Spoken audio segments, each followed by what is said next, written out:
Hello दोस्तों, welcome to our channel. कभी कभी ऐसी सिचुएशन आ जाती हैं भी आप अपनी पॉकेट में हाथ डालते हैं तो डेबिट और क्रेडिट कार्ड अपनी जगह पर नहीं है या पर्स ही चोरी हो गया। तो ऐसी सिचुएशन बहुत स्ट्रेसफुल हो सकती है। तो अगर आपका डेबिट या क्रेडिट कार्ड चोरी हो जाए या खो जाए तो ऐसी सिचुएशन को कैसे डील करना है और अपने डेबिट या क्रेडिट कार्ड को कैसे ब्लॉक करना है, क्या क्या मेथड्स हो सकते हैं, चलिए देखते हैं। इसमें पहला मेथड है फ़ोन बैंकिंग। अब फ़ोन बैंकिंग क्या है? हर बैंक का एक अपना कस्टमर केयर नंबर रहता है, हेल्पलाइन नंबर, जो 24/7 एक्टिव रहता है। वो सातों दिन 24 घंटे वो एक्टिव रहेगा नंबर कस्टमर केयर का। आपको वो नंबर सेव रखना है, आपके फ़ोन में सेव होना चाहिए या आपके पास कोई ऐसी डायरी होनी चाहिए जहाँ पे सेव हो, या आप वो ऑनलाइन भी निकाल सकते हैं नंबर। बेसिकली आपके पास अगर वो सेव है तो वो उतना ही बेटर रहेगा। अब वो काम कैसे करता है? आप हेल्पलाइन पे कॉल करेंगे, सामने से एक IVR बोलेगा, that is interactive voice response. आप जैसे ही उनको अपना लॉस्ट या स्टॉलन कार्ड के बारे में बताएंगे, वो आपकी वेरिफिकेशन के लिए आपका अकाउंट नंबर पूछेंगे, आपकी डेट ऑफ बर्थ पूछेंगे या अदर कोई सिक्योरिटी क्वेश्चन भी पूछ सकते हैं। तो जैसे ही वो एक बार वेरीफाई कर लेंगे, जैसे ही उन्होंने एक बार वेरीफाई किया भी जो बंदा फ़ोन कर रहा है उसी का कार्ड खोया है या वही अकाउंट नंबर आपसे मैच हो रहा है, आपकी वेरिफिकेशन के बाद क्या होगा, आपका जो कार्ड है वो इंस्टेंटली ब्लॉक कर दिया जाएगा। अब यहाँ पे कुछ मैं नंबर मेंशन कर रहा हूँ, जैसे SBI का ये है कस्टमर केयर का 24/7 का नंबर, ये HDFC का एंड ये एक्सिस बैंक का। अब इसमें नेक्स्ट मेथड क्या है? Method 2, that is mobile banking app. अब मोबाइल बैंकिंग आजकल बहुत लोग मोबाइल बैंकिंग ऐप यूज़ करते हैं। उसका मतलब है बैंक की एक ना एक ऑफिशियल ऐप होती है। जैसे अगर आप SBI यूज़ करते हैं तो उनकी एक योनो ऐप है। इसी तरह से हर बैंक की अपनी एक ऐप होती है। आप उस मोबाइल बैंकिंग ऐप को अपने फ़ोन में इंस्टॉल रखिए। उसके लॉगिन क्रेडेंशियल्स आपको पता होने चाहिए ताकि आपको प्रॉब्लम ना आए। और इसमें काम कैसे होगा? आप जैसे ही मोबाइल बैंकिंग ऐप को लॉगिन करेंगे तो वहाँ पे एक ऑप्शन होगा कार्ड्स का, या debit card service, credit card service या मैनेज कार्ड्स करके कोई ऑप्शन रहेगा। वो अलग अलग ऐप का अलग अलग नाम से चलता है। तो उसमें आप ब्लॉक कार्ड या हॉटलिस्ट कार्ड या कार्ड कंट्रोल करके ऑप्शन को ढूंढिए। उसमें आप स्पेसिफिक कार्ड जो ब्लॉक करना चाहते हैं उसे सेलेक्ट करके आपके पास एक OTP आएगा। उसे जैसे ही डालेंगे आपका जो कार्ड है वो इंस्टेंटली ब्लॉक हो जाएगा। अब इसमें ये होना चाहिए, आप इस ऐप से पहले ही हैंडी रहें। अगर आप SBI का कार्ड यूज़ करते हैं तो आप ये सब जितनी भी चीज़ें हैं इन्हें एक बार ही चला के देख लें भी। आपको पता होना चाहिए भी जो ब्लॉक कार्ड का ऑप्शन है वो कहाँ है। आप ऑलरेडी एक बार लॉगिन करके देखिए, ये सारे प्रोसेस को करके देख लीजिए भी आपके बैंक के अकॉर्डिंग, आपकी ऐप के अकॉर्डिंग वहाँ पे कैसा कैसा फंक्शन आ रहा है, ताकि आपको अगर इन केस कोई इमरजेंसी में यूज़ करना पड़े तो आप कैसे ब्लॉक कर सकते हैं।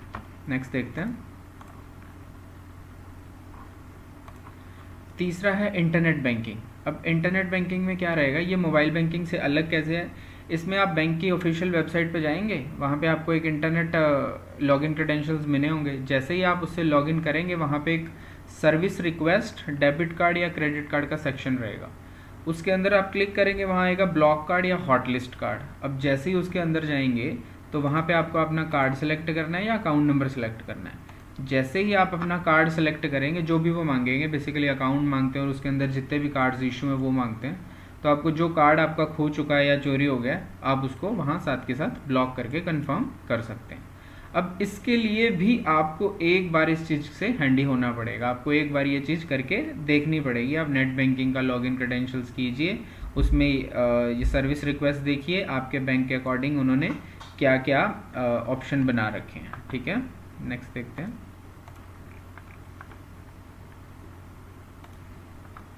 नेक्स्ट है SMS बैंकिंग। अब जो इंटरनेट बैंकिंग या मोबाइल बैंकिंग है, वहाँ पे आपके पास इंटरनेट कनेक्शन होना बहुत ज़रूरी है, तभी वो आप यूज़ कर सकते हैं। लेकिन अगर आपके फ़ोन में इंटरनेट बैंकिंग नहीं है तो आप SMS बैंकिंग कर सकते हैं। कैसे? आपका जो भी रजिस्टर्ड मोबाइल नंबर होगा, आपको एक स्पेसिफिक SMS फॉर्मेट होता है बैंक के द्वारा दिया हुआ। हर बैंक का अपना स्पेसिफिक फॉर्मेट है। तो अब क्या रहेगा, आपको वो जो स्पेसिफिक SMS है as per your banks instruction उसे टाइप करिए, जो डेजिग्नेटेड नंबर है उस पर भेज दीजिए। आपको कंफर्मेशन आ जाएगा SMS के थ्रू भी आपका जो कार्ड है वो ब्लॉक हो गया। अब ये हर बैंक का अलग है, हर बैंक का फॉर्मेट अलग है, हर बैंक का नंबर अलग है। तो जिस भी बैंक को आप यूज़ करते हैं, जिस बैंक का कार्ड आपके पास है, आपके पास ऑलरेडी ये चीज़ें सेव होनी चाहिए अपने फ़ोन में, क्योंकि इमरजेंसी के टाइम आप ये ढूंढोगे, अगर आपके पास ऑलरेडी सेव है तो वो आपको ईजी हो जाएगा। मैं उसके लिए यहाँ पे HDFC का दिखा रहा हूँ। HDFC में आपको भेजना होता है block DC, that is block debit card के लास्ट 4 डिजिट, और आप इस नंबर पे अगर भेजोगे 7308080808 पे अपने रजिस्टर्ड मोबाइल से, तो आपका जो कार्ड है जिसके 4 डिजिट आप यहाँ पे डालोगे वो साथ के साथ ब्लॉक हो जाएगा। SBI का फॉर्मेट अलग है। SBI में आपको लिखना होता है ब्लॉक स्पेस ये 4 लास्ट अक्षर जो भी आपका कार्ड खोया उसके, और आपको इस 567676 पे भेजना है अपने रजिस्टर्ड मोबाइल से, तो आपका जो वो कार्ड है वो साथ के साथ ब्लॉक हो जाएगा। आपका अगर कार्ड कोई और बैंक का है तो आप उस बैंक का ये डेटा, ये फॉर्मेट या ये टेम्पलेट बना के रखिए ताकि आपको दिक्कत ना आए इमरजेंसी सिचुएशन में। नेक्स्ट, अगर आपके पास फ़ोन भी नहीं है, अगर आपका इंटरनेट भी नहीं चल रहा है, आप ना फ़ोन कर सकते हैं, ना SMS कर सकते हैं, ना इंटरनेट चलता है, तो आपके पास सबसे सेफ ऑप्शन रहता है विजिटिंग अ बैंक ब्रांच। आप जो भी नियरेस्ट ब्रांच है वहाँ पे जाइए, आप अपना वैलिड ID लेके जाएंगे, आपका आधार कार्ड और पैन कार्ड वो चेक करेंगे आपकी वेरिफिकेशन के लिए। एंड क्या होगा वहाँ पे, आप अपने वहाँ स्टाफ को बताइए, इन्फॉर्म करिए अपने लॉस्ट कार्ड के बारे में, और जैसे ही आप अपना वहाँ रिक्वेस्ट देंगे आपका कार्ड तुरंत ब्लॉक हो जाएगा।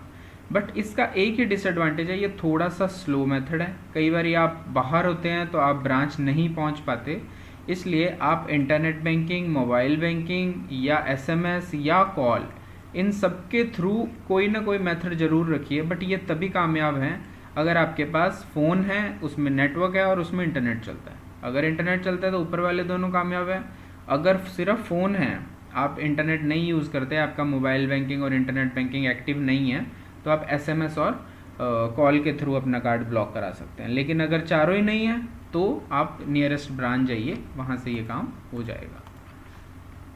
नेक्स्ट देखते हैं, अब सिर्फ ब्लॉक कराने तक ही आपका काम नहीं है, ब्लॉक होने के बाद भी एक बहुत इंपॉर्टेंट काम है, वो है आप अपने अकाउंट स्टेटमेंट्स को मॉनिटर करिए। कोई सस्पिशियस ट्रांजैक्शन तो नहीं हुई, या फिर कोई अनऑथराइज ट्रांजैक्शन तो नहीं हुई। अब अनऑथराइज ट्रांजैक्शन के अंदर जैसे आपके कार्ड से कोई इल्लीगल एक्टिविटी हुई हो, कोई इल्लीगल बाय परचेज हुआ हो, तो उस केस में आप रिस्पॉन्सिबल हो सकते हैं अगर आपने अभी तक रिपोर्ट नहीं करा। तो इसीलिए अगर कोई भी अनऑथराइज ट्रांजैक्शन होती है, आपको कोई मैसेज आता है, तो इमीडिएटली बैंक को इन्फॉर्म करिए भी आप ये अनऑथराइज ट्रांजैक्शन नहीं कर रहे हैं, आपका कार्ड है जो वो खो चुका है या चोरी हो चुका है। और वर्स्ट केस में क्या होता है, ये ऑप्शनल केस है, आप एक FIR भी कर सकते हैं, क्योंकि अगर आपका कार्ड चोरी हो गया, आपको एक डाउट है भी शायद मेरे कार्ड से कोई इल्लीगल ट्रांजैक्शन हो सकती है, तो आप पहले ही FIR करिए ताकि आपके पास एक लीगल प्रूफ हो भी आपका कार्ड खो चुका है, और कल को कुछ भी उस कार्ड से अनऑथराइज ट्रांजैक्शन होती है तो आप उसके लिए रिस्पॉन्सिबल नहीं हैं। तो इसलिए आपको नियरेस्ट पुलिस स्टेशन में जाके आप एक FIR भी लॉन्च कर सकते हैं। नेक्स्ट, आप क्या करेंगे, आप एक रिप्लेसमेंट कार्ड के लिए अप्लाई करेंगे। आपका डेबिट कार्ड खोया, आप डेबिट कार्ड के लिए अप्लाई कीजिए। अब वो आप अपने मोबाइल बैंकिंग से भी कर सकते हैं, आप नेट बैंकिंग से भी कर सकते हैं, आप फ़ोन पे भी कर सकते हैं, और बाय ब्रांच जाके भी कर सकते हैं। नेक्स्ट, आप नेक्स्ट देखिए जो क्रूशल स्टेप है, जो कार्ड आपका खोया है, कई बार क्या होता है, बहुत पर्सन्स की EMI चल रही है, कोई ऑनलाइन सब्सक्रिप्शन ले रखी है, कोई नेटफ्लिक्स का इलेक्ट्रिसिटी बिल है, कोई मोबाइल रिचार्ज है जो ऑटो पे लगा है। ऑटो मतलब वो अपने आप कटते हैं, अपने आप डेबिट होते हैं। तो अगर आपका कार्ड खो गया तो आपने उसको ब्लॉक तो करा दिया, लेकिन जो आपकी उस कार्ड के थ्रू ऑटो पे की ट्रांजैक्शंस लगी है, अब वो पे होना बंद हो जाएंगी।